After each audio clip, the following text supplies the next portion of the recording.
Hello student, हमारी ecology वाली book जो है वो कंप्लीट हो गई थी।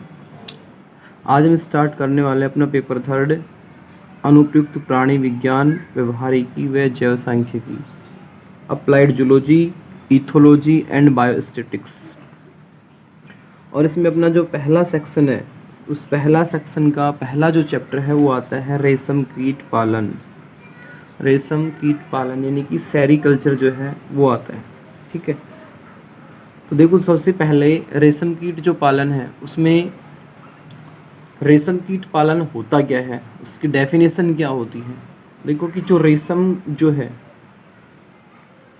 रेशम कीट से रेशम को प्राप्त करना, रेशम कीट से रेशम को प्राप्त करना रेशम कीट पालन कहलाता है। और रेशम कीट से रेशम को क्यों प्राप्त किया जाता है, वो प्राप्त किया जाता है व्यापार के लिए या फिर आर्थिक दृष्टि जो है उससे रेशम कीट से रेशम को प्राप्त किया जाता है। और रेशम कीट से रेशम प्राप्त करना वो कहलाता है रेशम कीट पालन। उसके बाद रेशम कीट जो है, रेशम जो कीट है वो क्या है। रेशम कीट एक शलभ या फिर मोथ जाति का एक कीट है। शलभ या फिर मोथ जाति का कीट है जिसकी लार्वा अवस्था से, यानी कि जो रेशम कीट जो है उसकी जो लार्वा अवस्था आती है, लार्वा अवस्था होती है उसकी एक कैटरपिलर लार्वा। उस कैटरपिलर लार्वा से एक तरल का स्राव होता है। जो रेशम कीट है उसकी लार्वा जो है, उस लार्वा से एक तरल का स्राव होता है। और ये जो तरल है वो वायु के जैसे ही संपर्क में आता है तो वो एक चमकीले धागे समान संरचना में बदल जाता है। इस कैटरपिलर लार्वा से एक चमकीले तरल का स्राव होता है जो जैसे ही हवा या वायु के संपर्क में आता है तो एक पतले चमकीले धागे की समान संरचना में बदल जाता है, जिसे बोला जाता है रेशम कीट। ठीक है, रेशम जो कीट है इसकी जो खोज है वो चीन की एक महारानी थी। चीन की महारानी लोटजू, चीन की महारानी लोटजू इसने 2697 BC में की थी। 2697 2697 रेशम कीट की खोज चीन की महारानी लोटजू जो है उसने 2697 BC में की थी। भारत में जो रेशम कीट है, भारत में रेशम कीट का निर्माण पहली बार 1905 में पूसा संस्थान दिल्ली जो है, पूसा संस्थान कहाँ है, दिल्ली में, दिल्ली जो है उसमें इसका मतलब कि पहली बार रेशम कीट का जो रेशम जो है उसका निर्माण हुआ था 1905 में भारत में। जो रेशम कीट जो है उसके मतलब कि और अन्य जो सामान्य नाम है वो है सिल्क वर्म या सिल्क मोथ, सिल्क वर्म या सिल्क मोथ। ठीक है, और रेशम कीट से रेशम प्राप्त करने के लिए सबसे प्रमुख और सबसे उपयुक्त प्रजाति है बॉम्बिक्स मोराई। ठीक है, सबसे प्रयुक्त और सबसे जो उपयुक्त जो जाति है वो है बॉम्बिक्स मोराई। तो सबसे पहले हम इसके क्लासिफिकेशन की बात कर लेते हैं। जो बॉम्बिक्स मोराई है उसके क्लासिफिकेशन की बात करते हैं तो उसका संघ है सबसे पहले आर्थ्रोपोडा, क्योंकि एक कीट है और कीट कौन से संघ में आते हैं, आर्थ्रोपोडा में। आर्थ्रोपोडा जो संघ है ये सभी मतलब कि जितने भी जंतु हैं उस जंतु जगत का सबसे बड़ा संघ है आर्थ्रोपोडा। और लगभग इसमें 75% जातियाँ, जंतुओं की लगभग 75% जातियाँ इसी संघ में आती हैं। तो संघ आर्थ्रोपोडा, वर्ग इंसेक्टा, गण लेपिडोप्टेरा, कुल बोम्बिसिडी, वंश बोम्बिक्स और जाति मोराई। तो सबसे उपयुक्त प्रजाति है रेशम प्राप्त करने की बोम्बिक्स मोराई। ठीक है, बोम्बिक्स मोराई जो है, बोम्बिक्स मोराई की जो मादा जो होती है, मादा वो क्या करती है, सबसे पहले सहसूत जो है, उस सहसूत के जो पत्ते होते हैं, ये वाला सहसूत जो है, उस सहसूत के पत्तों पर सबसे पहले क्या करती है, अंडे देती है। और उन अंडों को वो क्या करती है, एक जिलेटिनी आवरण से, ये जो अंडे हैं, इन अंडे को एक जिलेटिनी आवरण से क्या करती है, पत्ती से चिपका देती है। ये मादा जो होती है अपने अंडों को जिलेटिनी आवरण से क्या करती है, पत्ती से चिपका देती है। ठीक है, और इससे जो पत्ती से जो अंडे चिपके होते हैं, इसे बोला जाता है मलबरी सिल्क वर्म। इसे बोला जाता है मलबरी सिल्क वर्म कहा जाता है, मलबरी सिल्क वर्म कहा जाता है। ठीक है, और उसके बाद में जो मलबरी सिल्क वर्म जो है, उसके बाद में हम बात करते हैं इसकी साइज़ की बात करते हैं। जो बोम्बिक्स मोराई जो है, उसका जो वयस्क जो होता है, वयस्क, ये इस वयस्क जो है, इसका साइज होता है लगभग 2 से 4 सेंटीमीटर इसकी लंबाई होती है। 2 से 4 सेंटीमीटर इसकी क्या होती है, लंबाई, जिसमें एक जोड़ी क्या होते हैं, एक जोड़ी नेत्र होते हैं, और एक जोड़ी क्या होते हैं, एक जोड़ी श्रृंगिका होती हैं, एक जोड़ी श्रृंगिका होती हैं, एक 2 जोड़ी क्या होते हैं, इसमें पंख होते हैं, 2 जोड़ी पंख होते हैं, और 3 जोड़ी इसमें उपांग यानी कि इसके पाद होते हैं। तो जो इस सिल्क वर्म जो है, यानी कि इसमें इसकी लंबाई कितनी होती है, 2 से 4 सेंटीमीटर, एक जोड़ी इसके नेत्र होते हैं, एक जोड़ी श्रृंगिका होती हैं, 2 जोड़ी पंख होते हैं, और 3 जोड़ी इसके क्या होते हैं, पाद होते हैं, उपांग होते हैं। सिल्क वर्म की जो मादा होती है, वो मैथुन के 24 घंटे के पश्चात अंडे देती है। मादा जो होती है वो 24 घंटे के पश्चात क्या करती है, अंडे देती है। और अंडे कहाँ देती हैं, सहसूत जो है, सहसूत पादप, उसकी पत्तियों पर। लेकिन जब वो अंडे देती हैं तो उसकी संख्या लगभग होती है 400 से 500 तक, 400 से 500 तक अंडे देती हैं सिल्क वर्म। और अंडे देने के कुछ दिनों के पश्चात, जब ये सहसूत की पत्तियों पर अंडे देती हैं, अंडे देने की कुछ दिनों के पश्चात अंडों का स्फुटन होता है, और स्फुटन से एक लार्वा जो है वो बाहर निकलता है, जिसे बोला जाता है कैटरपिलर लार्वा।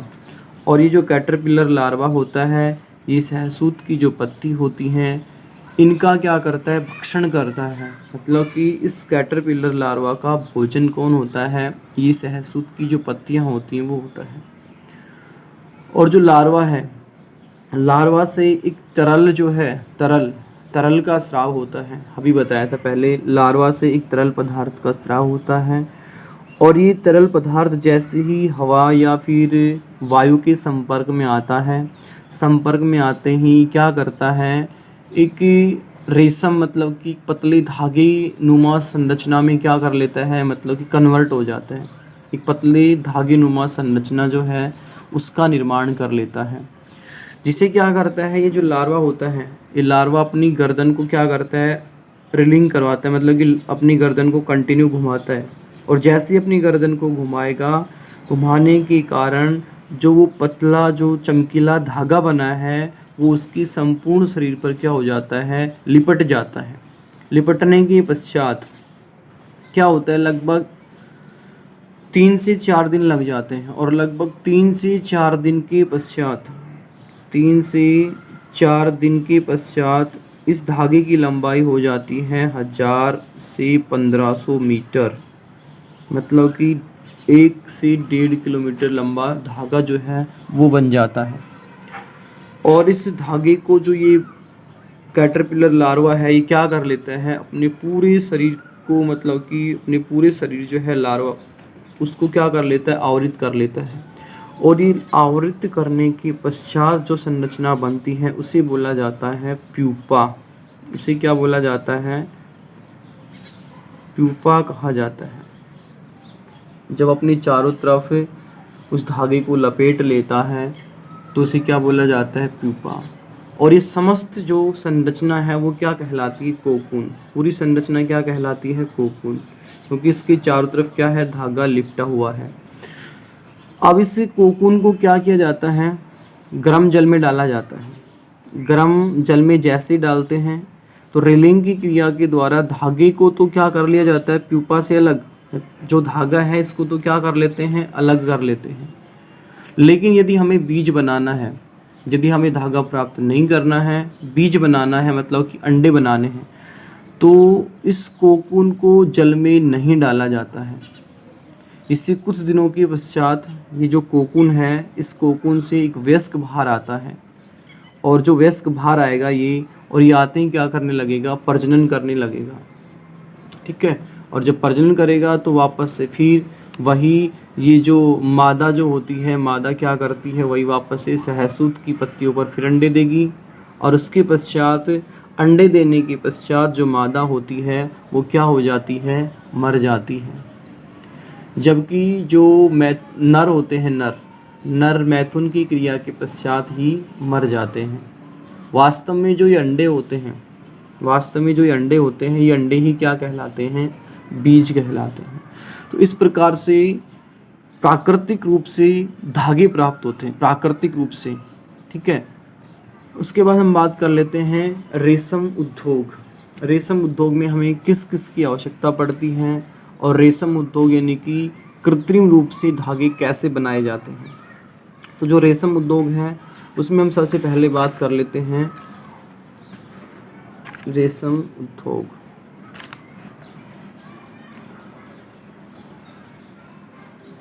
रेशम उद्योग, रेशम उद्योग की शुरुआत करने से पहले सहसूत जो होते हैं, सहसूत, उनके बागान लगाए जाते हैं। उनके बहुत ज़्यादा वृक्ष लगाए जाते हैं सबसे पहले, उद्योग लगाने से पहले। और इसमें क्या क्या उपकरण की आवश्यकता पड़ती है, काफ़ी उपकरण होते हैं। रेशम उद्योग स्थापित करने से पहले कौन कौन से उपकरणों की आवश्यकता पड़ती है। नंबर 1 आता है सबसे पहले आवास।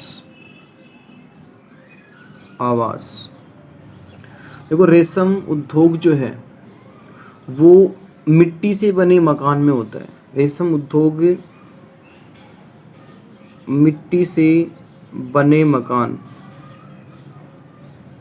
उसमें होता है, मिट्टी से बने मकान में, या फिर कोई छप्पर जो होता है उसका उपयोग किया जाता है। और इस मिट्टी से बने मकान को या छप्पर को मकबाना कहा जाता है, मकबाना कहा जाता है। उसके बाद नंबर 2 पर आता है पोषण ट्रे। पोषण ट्रे क्या होती है। देखो, पोषण ट्रे पर सहसूत की पत्तियां रखी जाती हैं। पोषण ट्रे पर क्या रखी जाती है, सहसूत की पत्तियां। और इन पत्तियों पर मादा क्या करती है, अंडे देती है। उसके बाद नंबर 3 पर आता है कोकून ट्रे। जैसे ही मादाएं सहसूत की पत्तियों पर अंडे देती हैं, यानी कि पोषण ट्रे पर अंडे देती हैं, अंडे देने के पश्चात उनसे क्या बनते हैं, लार्वा बनते हैं। और लार्वा को इन पोषण ट्रे से कोकून ट्रे पर क्या किया जाता है, स्थानांतरित किया जाता है। उसके बाद नंबर 3 के बाद नंबर 4 आसेन ट्रे।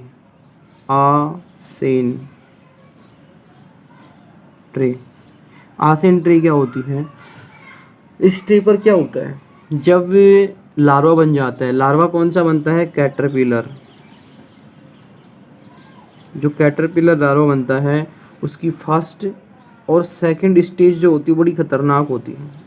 फर्स्ट और सेकंड स्टेज, इसमें संक्रमण का सबसे ज़्यादा खतरा होता है।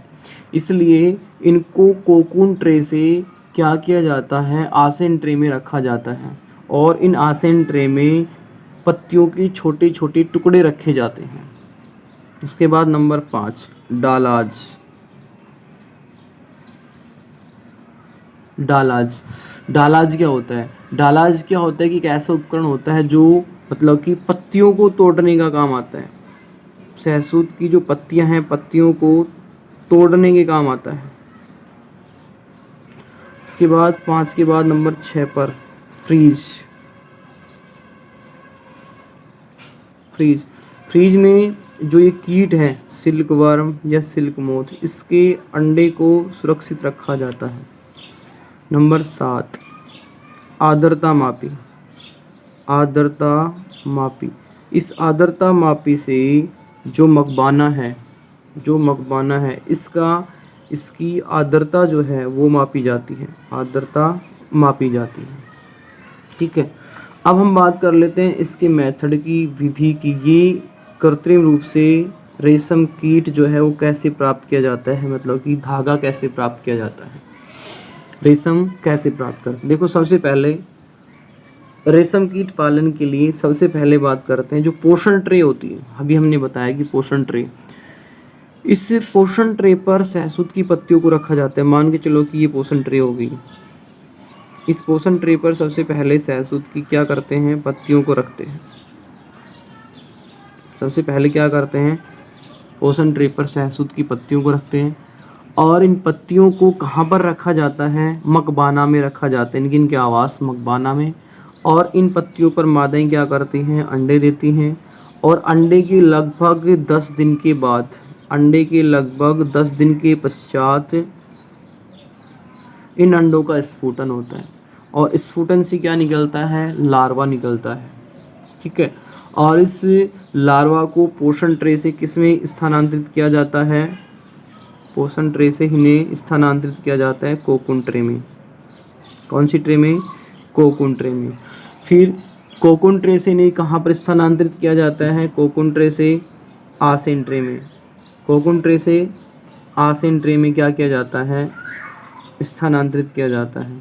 और आसेन ट्रे जो होती है इसमें पत्तियों के क्या होते हैं, छोटे छोटे टुकड़े होते हैं, पत्तियों के टुकड़े। ठीक है, और इस आसेन ट्रे पर रखने के लगभग 3 से 4 दिन पश्चात, 3 से 4 दिन के पश्चात क्या बनता है, कोकून बनता है, कोकून। और इस दौरान आर्द्रता मापी है, उससे इसकी आर्द्रता मापी जाती है मकबाना की। और आर्द्रता जो है वो लगभग होनी चाहिए 60 से 70 के बीच।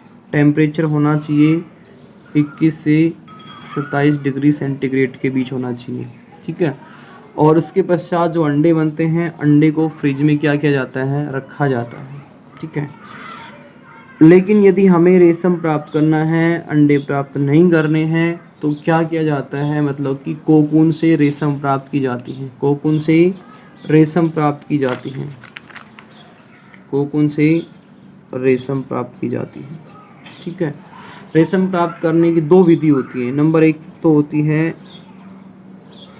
Stifling, stifling.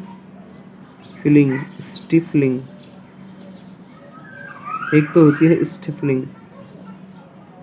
इसमें क्या होता है, जो कोकून बनी है, कोकून, जो कोकून में क्या है, धागे हैं, उस कोकून को क्या किया जाता है, गर्म जल के द्वारा या फिर भाप के द्वारा, गर्म जल के द्वारा या फिर भाप के द्वारा ये कोकून जो है, कोकून क्या होती है, प्यूपा, यानी कि इस गर्म जल के द्वारा या फिर भाप के द्वारा इस प्यूपा जो होती है, प्यूपा, इसको नष्ट किया जाता है। और उसके पश्चात इनका जो धागा होता है वो धागा प्राप्त किया जाता है। एक दूसरी विधि होती है रीलिंग, दूसरी विधि होती है रीलिंग। रीलिंग क्या होती है, इसमें क्या होता है कि जो कोकून है, उस कोकून को अभी हमने बताया था कि गर्म जल में डाला जाता है। कोकून है, इस कोकून को क्या करते हैं, गर्म जल में डालते हैं। जैसे ही गर्म जल में डालते हैं तो प्यूपा और जो धागा जो है उसके बीच में संबंध क्या हो जाते हैं, कमज़ोर, जिसके कारण रीलिंग के द्वारा धागे को तो क्या कर लिया जाता है, अलग कर लिया जाता है। और ये जो धागा जो है वो लगभग कितना होता है बताया था, 1000 से 1500 मीटर के समथिंग क्या होता है, धागा होता है। ठीक है, जिसे बोला जाता है कच्चा रेशम। जो सीधा कोकून से प्राप्त किया जाता है उसे बोला जाता है कच्चा रेशम। कच्चा रेशम। और इस कच्चे रेशम को क्या किया जाता है, विभिन्न प्रकार के रासायनिक अम्लों से धोया जाता है। रासायनिक अम्लों से धोया जाता है और रासायनिक अम्ल से धोने के पश्चात रेशम क्या हो जाता है, मजबूत, जिसे क्या कहा जाता है, फाइबर। फाइबर रेशम कहा जाता है, फाइबर रेशम। ठीक है, हम बात करते हैं रेशम कीट के रोग। रेशम कीट में कौन कौन से रोग लगते हैं। नंबर 1, मेगट रोग। मेगट रोग, मेगट रोग जो है वो एक मक्खी के द्वारा लगता है और उस मक्खी का नाम है ट्राइकोलिंगा मक्खी। ट्राइकोलिंगा मक्खी जो है इसके द्वारा मेगट रोग होता है। एक है पेब्रिन रोग। पेब्रिन रोग, और ये जो पेब्रिन रोग है ये होता है नोसीमा बोम्बिक्स के द्वारा। नोसीमा बोम्बिक्स जो है उसके द्वारा ये रोग होता है। ठीक है, अब हम बात करते हैं रेशम कीट पालन के लिए, मतलब कि सहसूत जो होता है, कौन सा सहसूत जो है, कौन से सहसूत की प्रजाति काम में लेनी चाहिए। तो 2 प्रजाति मुख्य हैं। नंबर 1 पर Morus alba. Morus alba Linnaeus. Morus albus Linnaeus. एक है मोरिस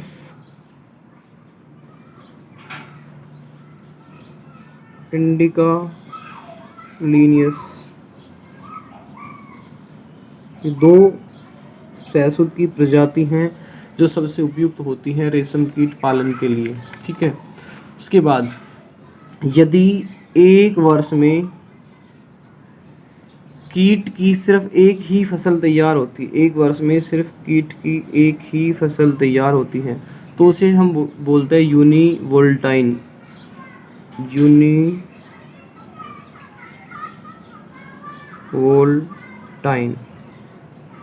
यदि एक वर्ष में 2 फसल तैयार होती हैं तो उसे बोलते हैं बाईवैलेंट। बाईवैलेंट। और यदि एक वर्ष में मोर देन 2 से ज़्यादा फसल तैयार होती हैं तो उसे बोला जाता है पॉलीवोल्टाइन। पॉलीवोल्टाइन।